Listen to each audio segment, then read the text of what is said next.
Good afternoon, everybody. My name is Nigel Percy, and as Peter said, I used to work for Interbrew.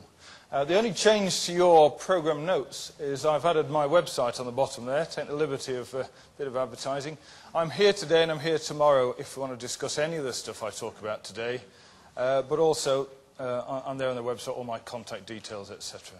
So that's enough of the hard sell. I've been in business for 30 years. I was in Whitbread, and then Whitbread was taken over by Interbrew. I spent the last 10 of those 30 years in training and development, or learning and development, it's now called, and the last 4 or 5 of those years in a manufacturing environment in the UK. So please lend me your imagination for a while.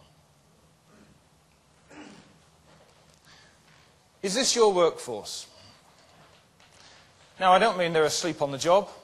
And I don't mean that most of them dress as women in their spare time. I mean, are they waiting to be awoken, waiting to be set free, waiting to be sort of a slumbering giant sort of feel? Because ours certainly was. In that case, you need one of these. You need some sort of Prince Charming awakening mechanism that's going to tap into, in our case, nearly 1,500, mostly men of a certain age, with about 20 years' experience each. So these people know what they're doing.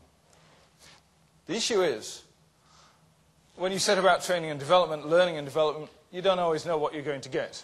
You may come up with some sort of charming, Prince Charming sort of solution that fits very well and does exactly what it says on the tin. You may end up with a bit of a beast on your hands. Certainly the true when we went into the engineering training and the operators and craft training.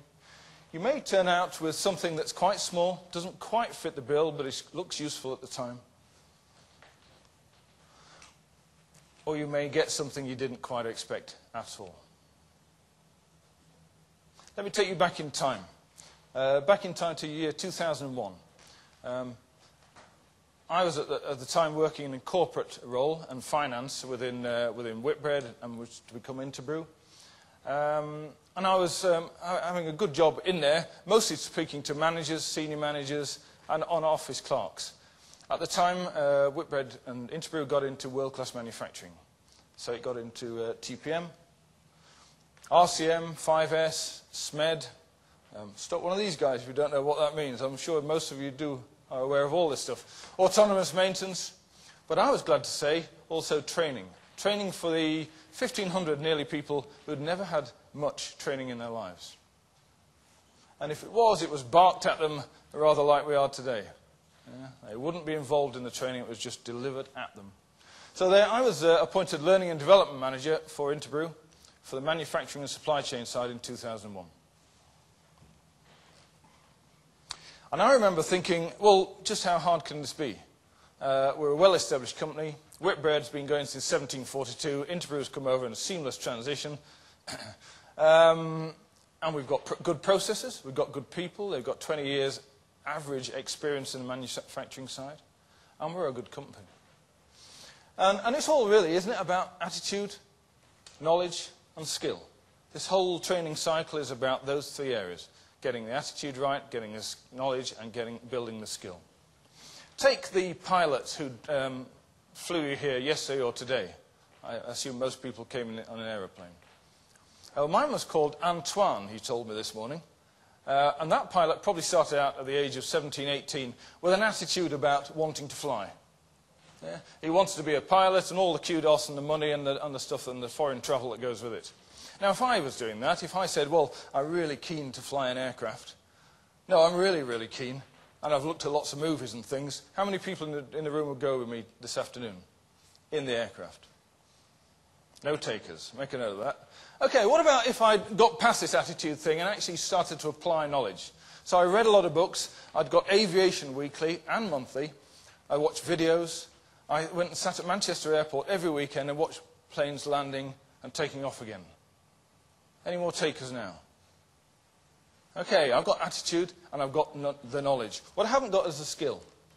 So over time I take lessons. I get a qualified instructor to take me out, first accompanied, then solo, and finally get my 100 hours of pilot's license and certificate to fly commercial airliners. How many would go with me now? 1 or 2, thank you very much indeed. So you can see that I've gone through the loop of acquiring the attitude, having the right attitude, knowledge and skill. But most people in Interbrew, most people in Whitbread, and maybe this is true in your organisation as well, they don't start with A. They don't start with the right attitude about being an engineer or a line operative. They do that because their father did it, or came straight out of school and acquired that knowledge through a vocational skills program. It's different with a pilot. Our workforce in Interbrew, 5 breweries, Belfast, Manchester, Glasgow, Preston and Cardiff, or just near Cardiff in South Wales. And between them, 1,250, I'm excluding a few people in the supply chain here, drivers and things, 1,250 people. More than half of them are operators, so people who operate the bottling line, the canning line, the kegging line and various other bits and bobs. And about half that number, craftsmen and technicians. The odd crafts lady as well. Electricians, fitters, and the like. So quite similar, I guess, to your organisations as well. Above them, we have team leaders, 1 team leader per shift. Everybody working shift apart from the senior managers. And a few technical managers as well, 170 of those people. And 30 senior guys between 5 sites. So about 6 people on each executive body. And it's my job to get these world-class manufacturing training underway. Now, where would you start? I started with the team leaders. I started with the team leaders because they're in the middle. They were in charge of the people who have to get the beer out of the gate, and they reported to the people who ran the ship. So they were that typical middle management push and squash. Plus, most of them had come from the line anyway, so their management experience was next to nothing. But they'd been expected to pick up this mantle of team leader, stroke middle manager.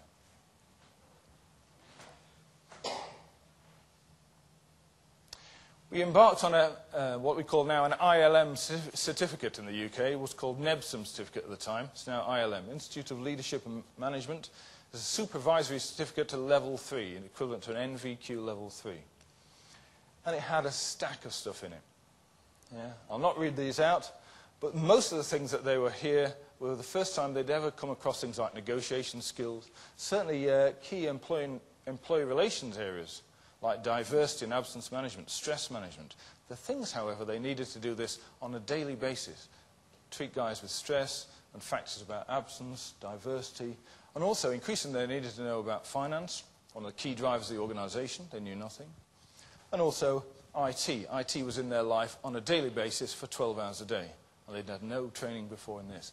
This was a 2-year program. We set about putting 115 team leaders through this program. Workshops, mostly internal, the odd external thing to do with employee relations. This is going to take 2.5 years. Got off to a great start. Now, I still run this course on a freelance basis for a number of companies, so it's a well-accredited course. The only thing we forgot about was the radios. The radio that we needed to tune, in retrospect, to a station called WII-FM. What's in it for me? Halfway through the program, the team leaders were saying, I know this is a mandatory course, and I know my manager is paying barely lip service to it, and I know I'm enjoying being off the shift and in the training room, but what am I actually getting out of this? Key issue, which I'll come back to later. It's now in 2002, and that's been under pressure from 2 areas. Under pressure from senior managers saying, it's okay, you're training the team leaders on employee relations, absence, stress, etc. They now know more than we do. Big problem.